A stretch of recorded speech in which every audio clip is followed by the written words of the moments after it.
Dani, vai lá. Nessa meada aí. E aí você assume o cargo de diretor financeiro, né? Muito apoiado pela torcida também, porque viu seu nome como nome técnico, que era o que o Augusto sempre prometeu. E fica lá 6 meses.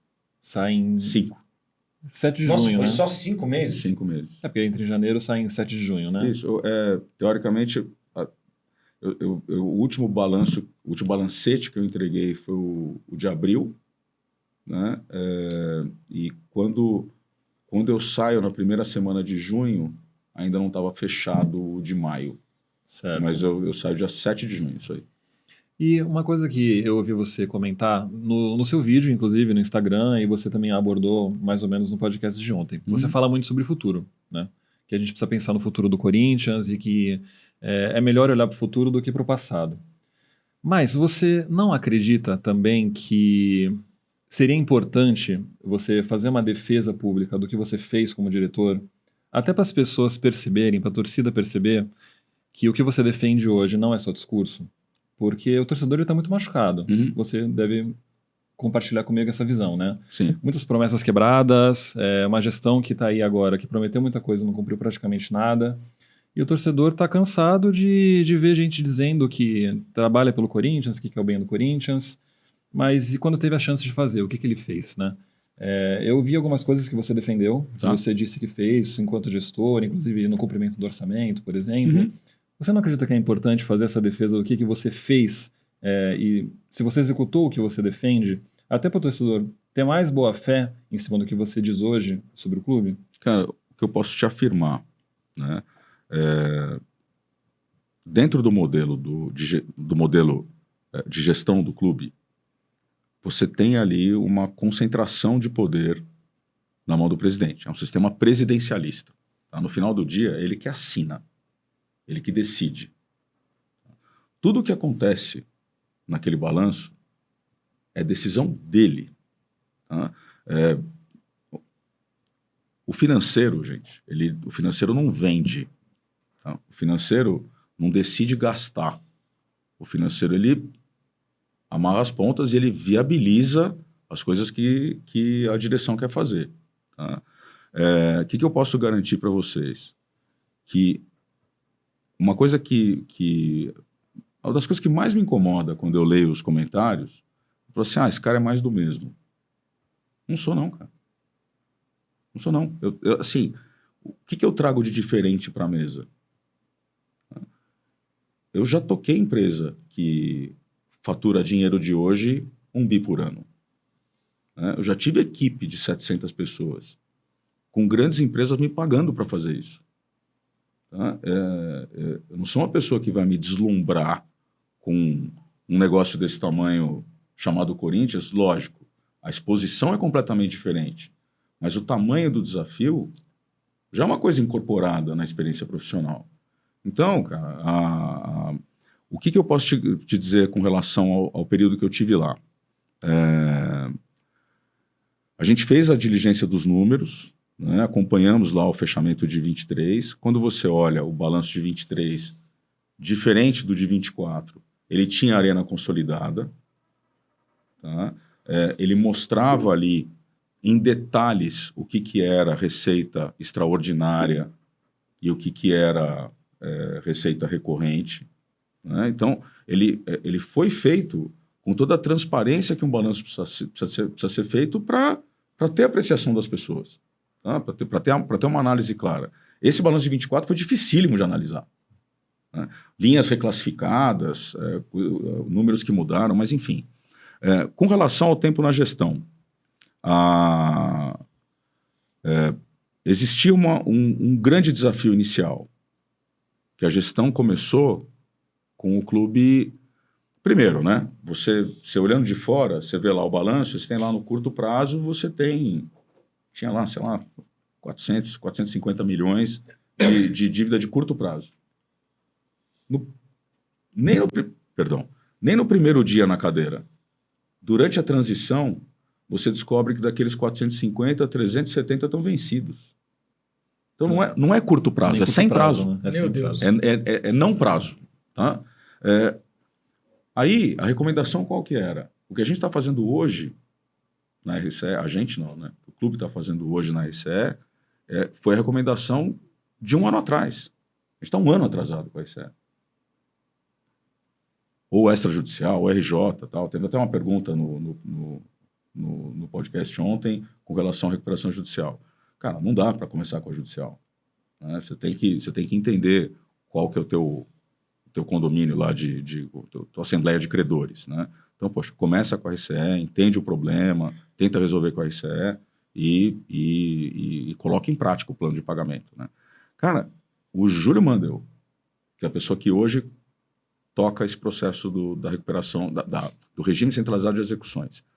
Para o pessoal entender o que é isso. Eu pego todas as minhas dívidas, vamos dizer, cíveis, né, e empresário, PixBet, né, entre outras, e eu coloco tudo isso num bolo.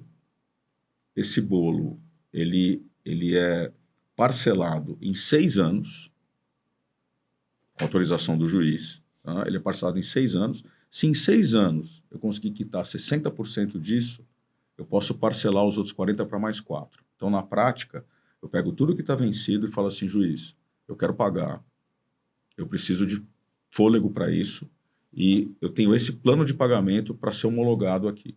Ele homologa o plano e depois eu tenho que cumprir, porque aquilo é decisão judicial. Né? Ele abate na cabeça um pouco da minha receita. Isso era para ter sido feito, cara, 1 ano atrás. Tá? Mas, enfim, antes tarde do que nunca. Tá? Mas aí, voltando ao... E aí, isso é um exemplo de recomendação que você fala, cara, recomendação técnica é fazer isso. Não, a gente não vai pedir a falência do Corinthians. Isso não é pedir a falência do Corinthians. Isso é evitar a falência do Corinthians. Não vamos fazer. Tá? E aí, você começa a perceber que alguns assuntos... Mas quem que falou não vamos fazer? Não, a decisão de não fazer é de quem que é? De quem tem a caneta. Né? A decisão de fazer ou não fazer no final do dia é do presidente. Tá?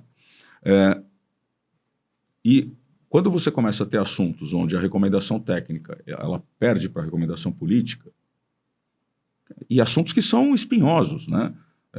Preço do ingresso, por exemplo. Então, assim, eu sempre defendi manter uma pluralidade na arena, mas que permitisse você perseguir uma receita maior. Né? Exemplo, se a gente pegar norte, leste superior e sul, a gente está falando de 21 mil lugares. Se eu preservar o preço desses 21 mil lugares, tá? Eu mantenho a arena com o que você fala assim, pô, mas a arena, eu mantenho um acesso, eu mantenho um preço acessível para aqueles 21 mil lugares.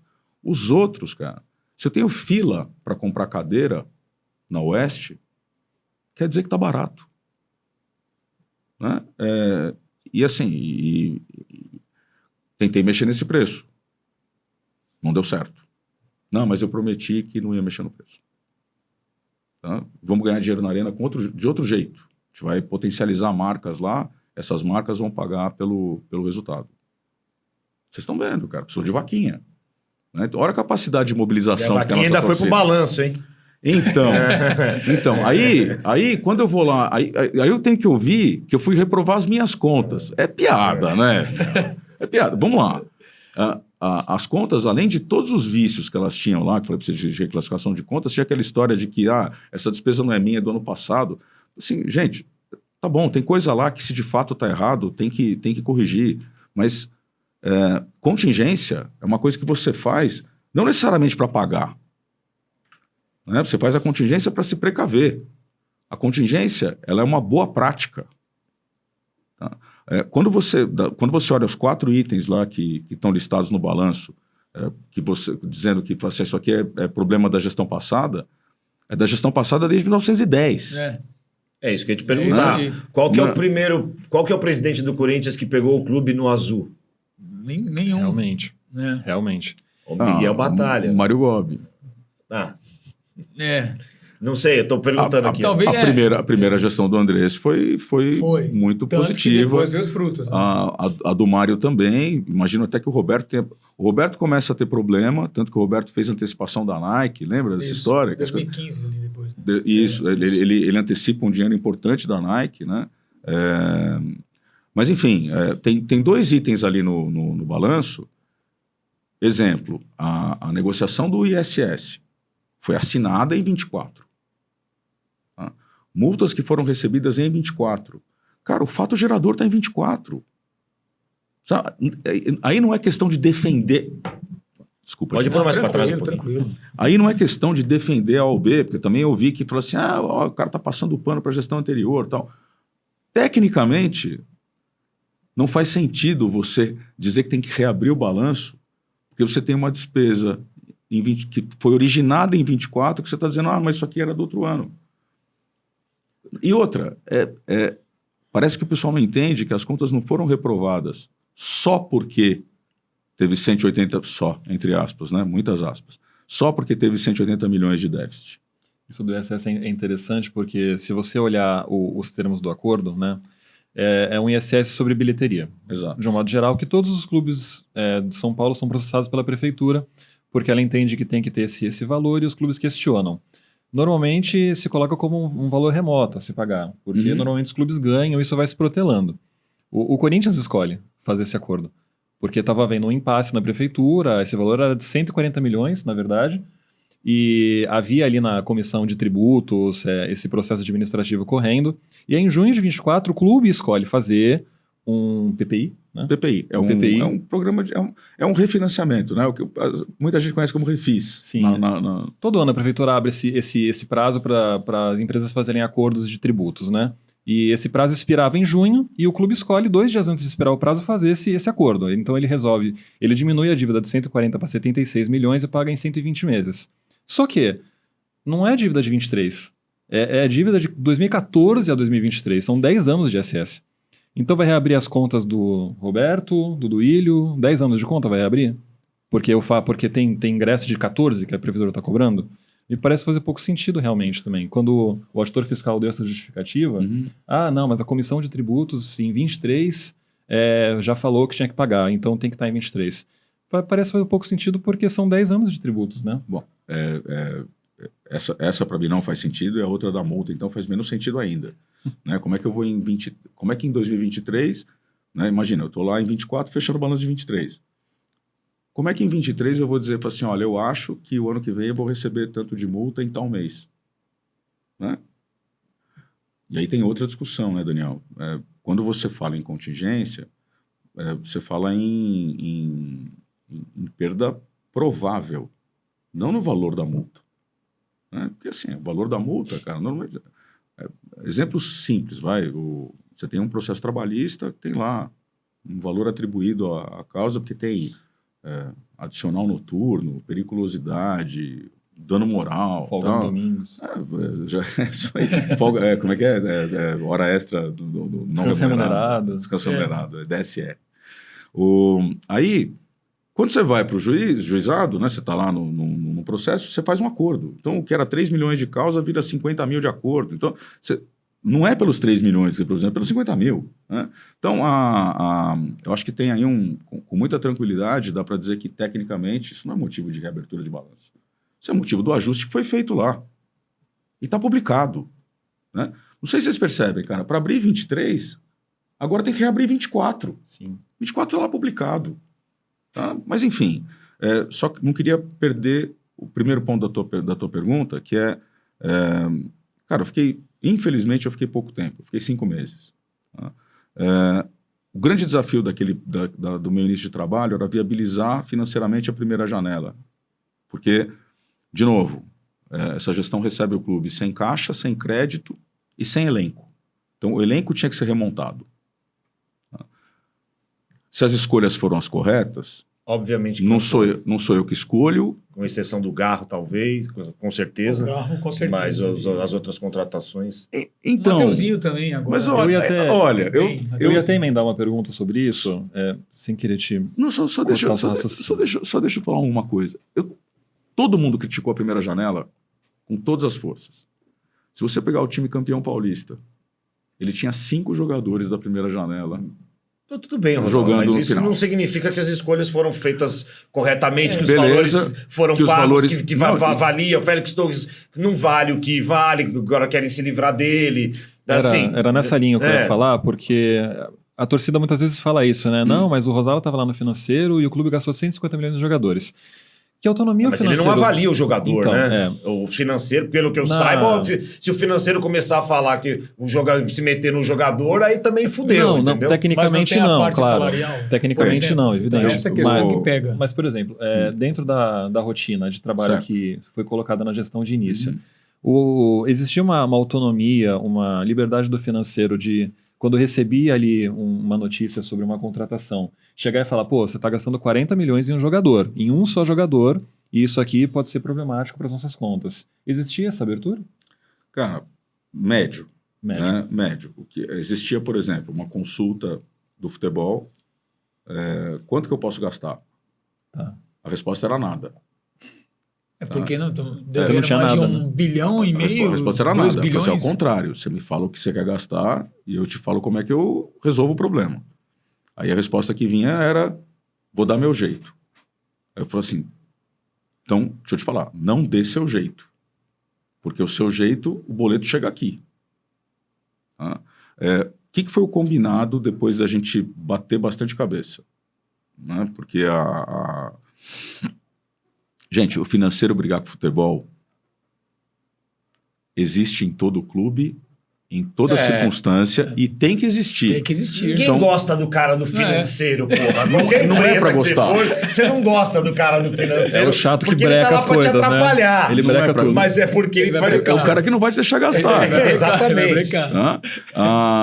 Agora, o que ficou combinado naquela primeira janela? Falou assim, ó, a gente precisa financiar essa primeira janela. Como que a gente financia a primeira janela? Com o próprio elenco. Tá? Então, a venda do Moscardo, em janeiro, junto com valores a receber do Felipe Augusto e do Murilo...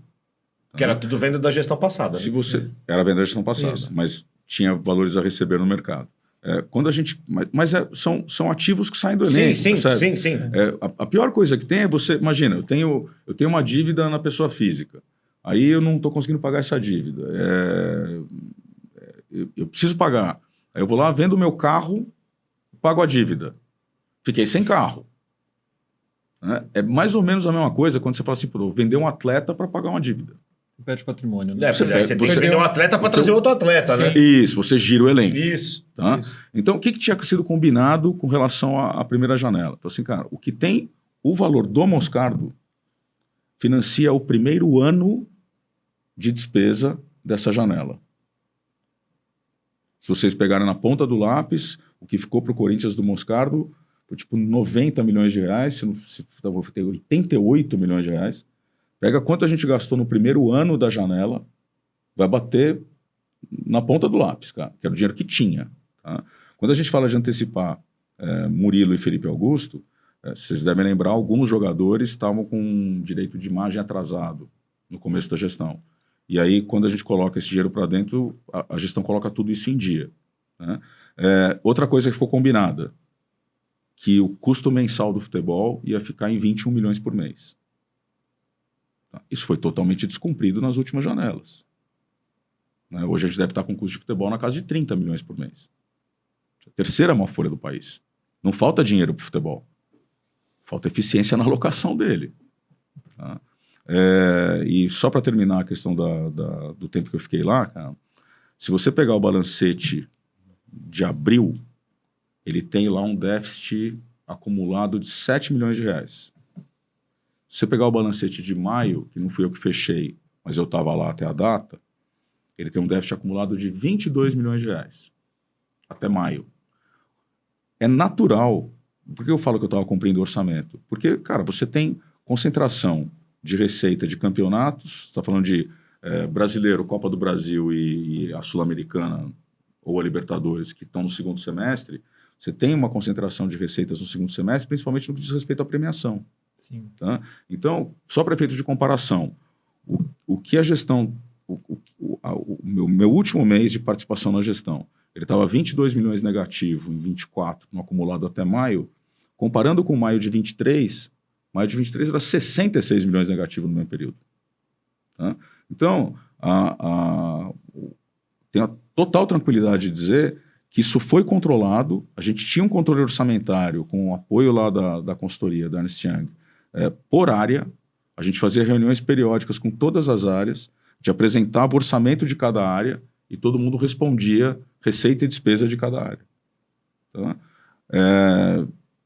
Depois que eu saí de lá, aí outra coisa que eu ouvi, né? Eu falei assim, ele sabia o que estava errado. Eu falei assim, cara, o que estava errado para mim, eu tive a oportunidade de participar de algumas coisas relevantes, né, como dose de contribuição, em especial da questão da LFU, né, que